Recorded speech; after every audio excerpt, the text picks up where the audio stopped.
Ayo tatoan, gak oleh wudu. Gitu toh? Gak sah wudumu. Seneng arek-arek. Kok gak sholat? Aku gak iso wudu ya.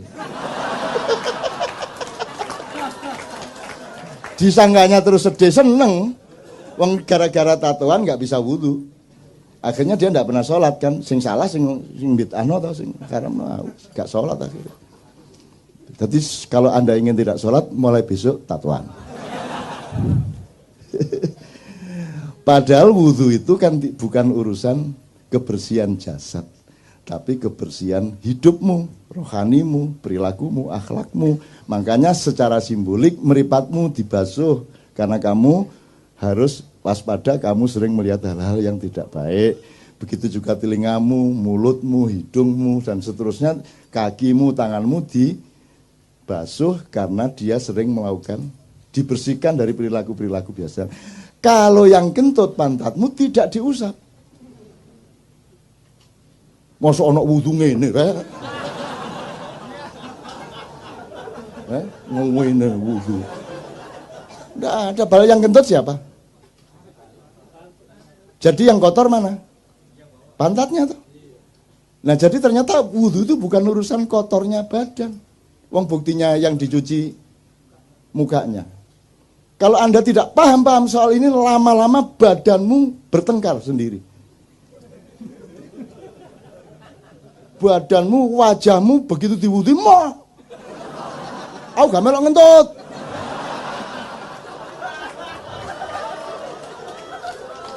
Terus ngene, ku, selet iku sing ngentut dudu aku .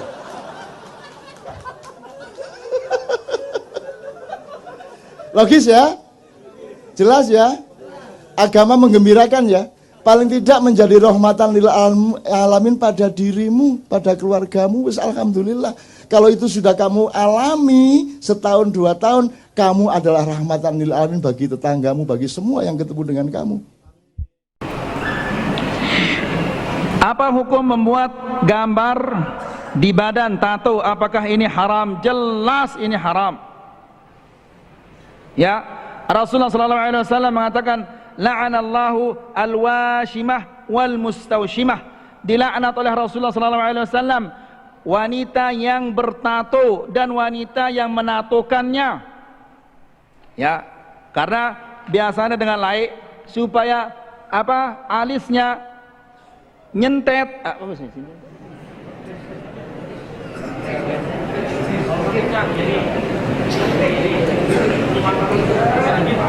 Iya, supaya ya jergit. Iya, bahasa Indonesianya supaya kelihatan genit. Al-Muhim sudah ya, supaya ditato alisnya.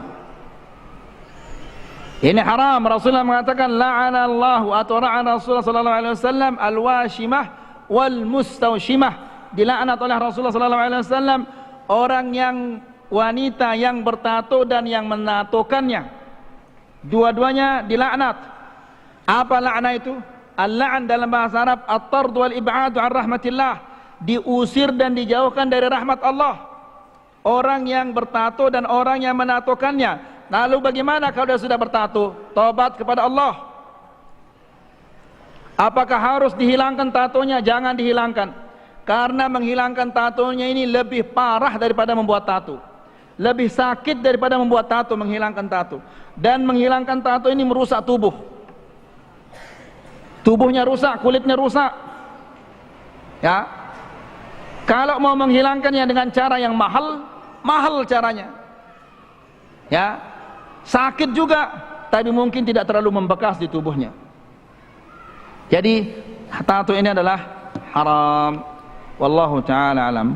Kalau bapaknya sudah pakai tato, besok ibunya akan ikut-ikutan pakai tato. Dan sekarang na'udzubillah, tato ini sudah menjadi tren. Gadis-gadis sekarang Masya Allah tanpa malunya mentatokan kiri kanannya. Awalnya dari apa? Dari serangga ini. Itu berawal dari serangga. Meniru karena banyak di TV film India. Sinetron India ini ditiru sampai anak-anak kita yang kecil beli apa? Bikin gambar-gambar serangga di tangannya, pakai serangga. Berkembang akhirnya menjadi tato. A'udzubillah. Ya, siapa kira-kira mau sama gadis yang penuh tubuhnya dengan tato? Ya, tangannya tato, tulisan macam-macam. Ya, di sini ada obeng, di sini garpu, di sini sendok, macam-macam tatonya. La ilaha illallah. Siapa yang melamarnya ini?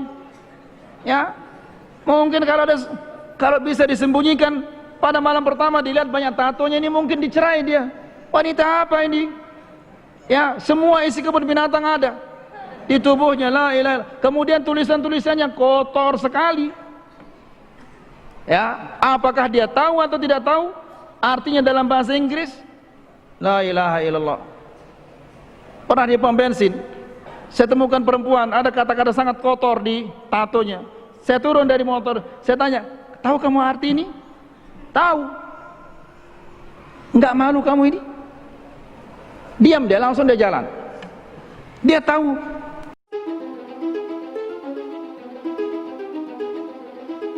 Dan tato.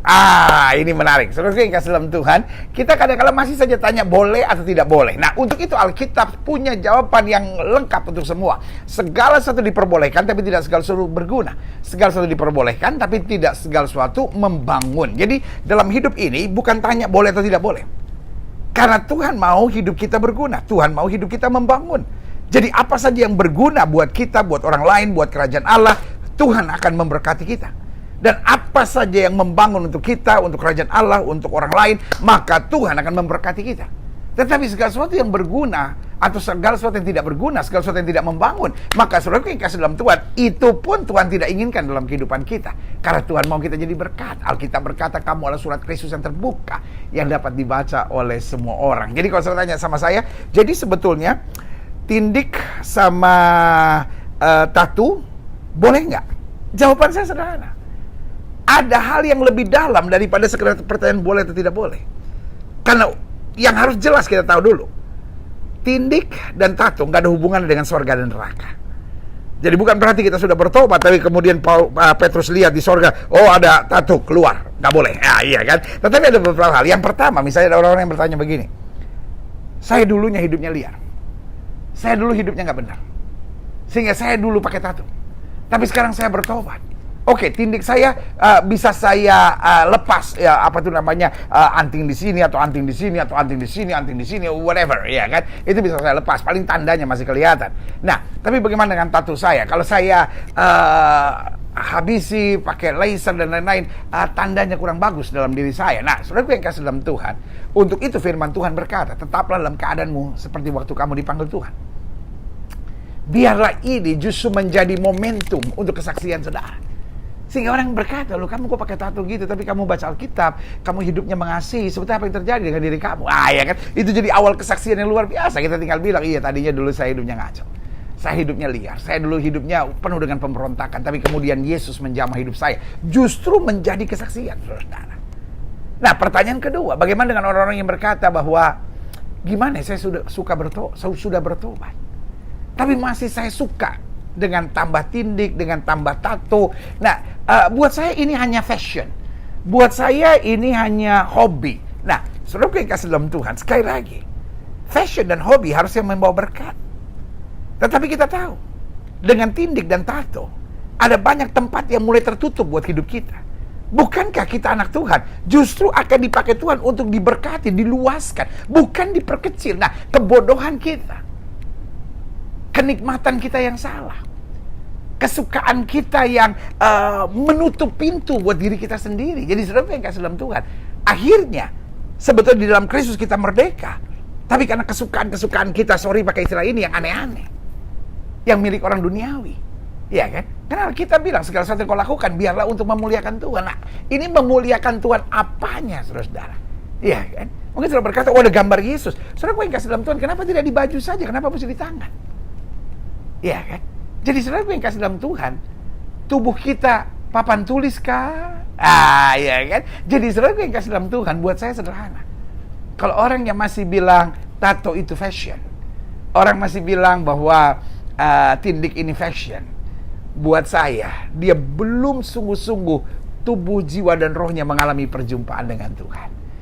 Saya tidak mau menghakimi siapapun, karena sekali lagi saya bilang, tato dan tindik tidak menentukan sorga atau neraka dalam kehidupan saudara. Dan saya mengasihi dan saya percaya Yesus adalah Tuhan yang mengasihi orang-orang yang pakai tato.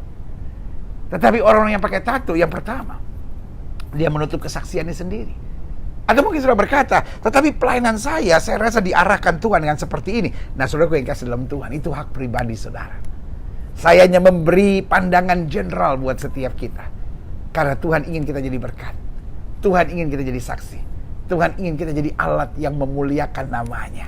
Dan saudaraku yang kasih dalam Tuhan, kalau saudara tanya sama saya, jadi saran pendeta gimana?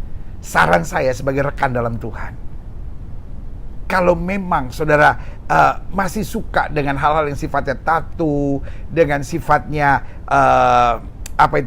tindik, saudara perlu kembali kepada Tuhan. Saudara perlu bilang, Tuhan, saya kan anak Tuhan. Kenapa saya seperti ini? Jangan sampai ada orang yang bilang, pendeta saya mengasihi Tuhan kok, saya mengasihi istri saya.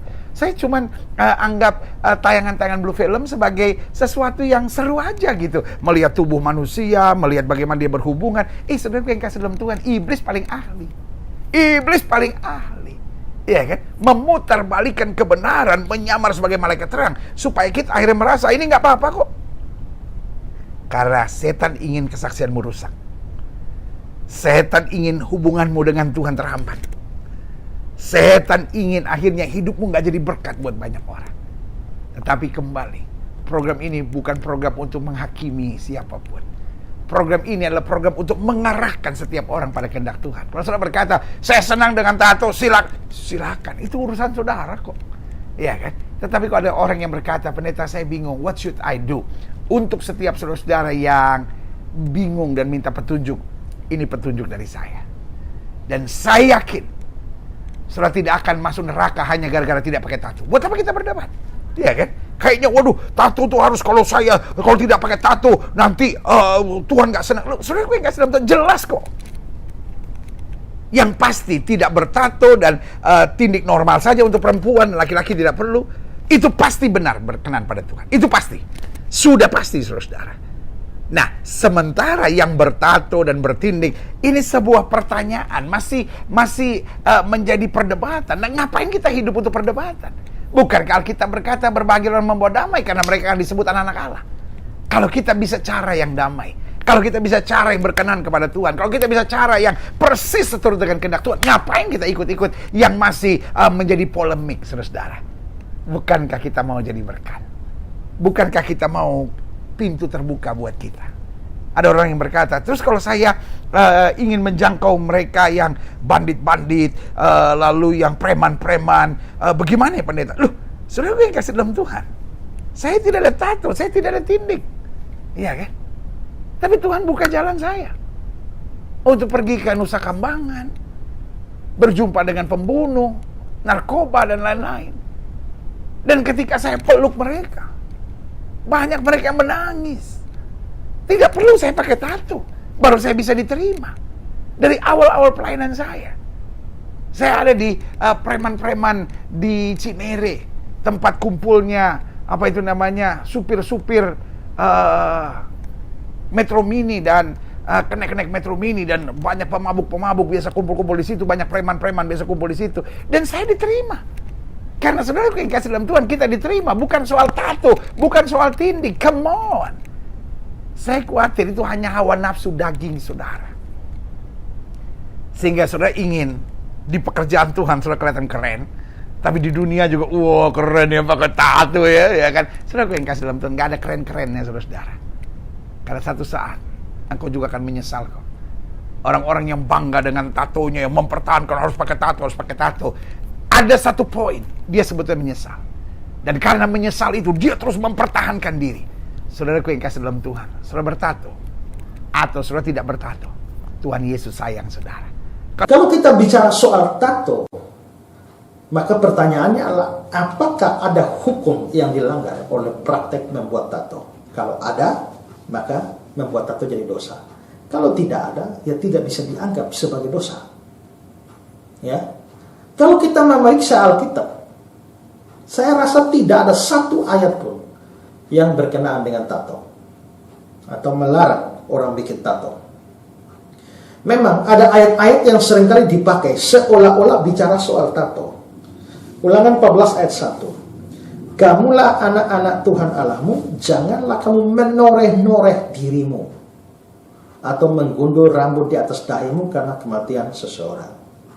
Hosea pasal 7 ayat 14. Seruan mereka kepadaku tidak keluar dari hatinya, tapi mereka meratap di pemberian mereka. Mereka menoreh-noreh diri karena gandum dan anggur, dan mereka berontak terhadap aku. Nah, seringkali kata-kata menoreh-noreh ini itu dianggap seperti bikin tato itu. Lalu bikin tato dianggap sebagai dosa. Hanya saja menurut saya menoreh-noreh di sini itu tidak dimaksudkan berkenaan dengan tato. Itu kebiasaan melukai diri pada zaman itu dengan benda-benda tajam sebagai tanda kedukaan. Makanya dari Ulangan 14 ayat 1 tadi, ya, menoreh-noreh dirimu ataupun mengulur rambutmu di atas dahimu karena kematian seseorang. Jadi adalah kebiasaan kafir pada waktu itu. Kalau sampai berduka tuh pakai pisau, parang, apa segala macam, melukai diri mereka. Nah, kalau prakteknya seperti itu, melukai diri pakai benda-benda tajam dan lain sebagainya karena kedukaan, itu kan tidak ada hubungan dengan tato. Ya. Jadi bagi saya ayat ini tidak cocok diterapkan untuk menentang atau menganggap tato sebagai dosa. Jadi kalau begitu ya sebenarnya tidak ada soal kita bikin tato. Alkitab tidak memerintahnya, Alkitab tidak melarangnya juga. Jadi tidak harus bikin tato. Kalau mau bikin tato, ya juga tidak bisa dianggap sebagai dosa. Hanya untuk hal-hal seperti itu memang Alkitab memberikan kepada kita beberapa prinsip yang harus kita pertimbangkan. Kalau Alkitab perintah, harus lakukan. Tidak lakukan dosa. Kalau Alkitab larang, jangan lakukan. Lakukan justru dosa. Ya. Nah, tapi ada hal-hal di mana Alkitab tidak memerintahkan, Alkitab tidak melarang. Kalau Alkitab tidak perintahkan dan juga tidak larang, maka melakukannya tidak dosa, tidak lakukan juga dosa. Sama seperti bikin acara ulang tahun. Ada perintah di Alkitab suruh kita bikin acara ulang tahun? Nggak ada. Ada larangan di Alkitab yang melarang kita merayakan ulang tahun? Tidak juga. Kalau begitu, mau bikin perayaan ulang tahun, terserah. Tidak, ya juga terserah juga. Bikin tidak dosa, tidak bikin tidak dosa. Tapi ada beberapa hal yang dalam kasus-kasus seperti itu diberikan gambaran. Pertama adalah bahwa ingat, seorang Kristen itu tujuan hidupnya adalah mempermuliakan Allah. Dalam 1 Korintus 10 ayat 31, ya, jika engkau makan, jika engkau minum, atau jika engkau lakukan sesuatu yang lain, lakukanlah semuanya untuk kemuliaan Allah. Matius 5 ayat 16, hendaklah terangmu bercahaya di depan orang, supaya mereka melihatnya, perbuatanmu yang baik, dan mempermuliakan Bapa-mu yang di surga. Nah, maka yang harus dipertimbangkan adalah apakah dengan membuat tato itu membawa kemuliaan bagi Tuhan atau tidak. Itu perlu direnungkan. Kedua, ada hal-hal yang pada dirinya sendiri sebenarnya tidak dosa. Tapi kalau itu dilakukan lalu akhirnya menjadi batu sandungan bagi orang lain, itu bisa dianggap dosa. Seperti kasus yang terjadi dalam jemaat Korintus. Bolehkah makan makanan yang telah dipersembahkan kepada berhala? Ya. Itu daging-daging yang sudah dipersembahkan di kuil-kuil berhala, setelah itu kan dijual di pasar. Nah, orang Kristen yang pergi ke pasar beli, dia tidak tahu itu dipersembahkan, mana yang dipersembahkan pada berhala, mana yang tidak, beli. Tapi setelah itu kalau dia makan, tahu-tahu sudah dipersembahkan pada berhala. Bagaimana? Mereka membawa persoalan ini pada Paulus. Lalu Paulus mengatakan bahwa tidak ada berhala dalam dunia ini. Mau makan, makanlah. Itu saudara bisa baca dalam 1 Korintus. Baca lengkap itu, ya, pada persoalan masalah makanan berhala ini, ya. Nah, tapi Paulus lalu mengatakan bahwa kalau aku makan, masalahnya ada orang yang lemah imannya. Ya, lemah imannya kalau mereka melihat aku makan, aku jadi batu sandungan. Nah, kalau begitu maka aku tidak akan makan daging selama-lamanya, daging persembahan berhala. Maka memang kita juga harus perhitungkan, membuat tato pada dasarnya memang bukan dosa. Tapi jangan sampai dengan kita buat lalu menjadi batu sandungan. Misalnya saja, buat tato tentu tidak dosa. Tapi saya sebagai pendeta, misalnya saya mentato badan saya penuh tato, saya naik mimbar dengan tato setengah muka, lalu akhirnya membuat orang jadi batu sandungan. Menjadi batu sandungan bagi orang, mereka tidak dengar firman lagi, sibuk membicarakan tato saya. Akhirnya apa yang saya beritakan itu menjadi mubasir, karena orang lalu akhirnya pikirannya menjadi terbagi dengan tato saya, penampilan saya, dan lain sebagainya. Nah, kalau begitu saya bisa jadi batu sandungan. Kalau jadi batu sandungan, mending saya tidak usah bertato. Ya, jadi itu beberapa prinsip tambahan saja. Tapi intinya adalah bahwa memang tidak ada satu ayat pun yang bisa dipakai untuk menganggap bahwa melakukan atau membuat tato pada badan kita itu dianggap sebagai dosa.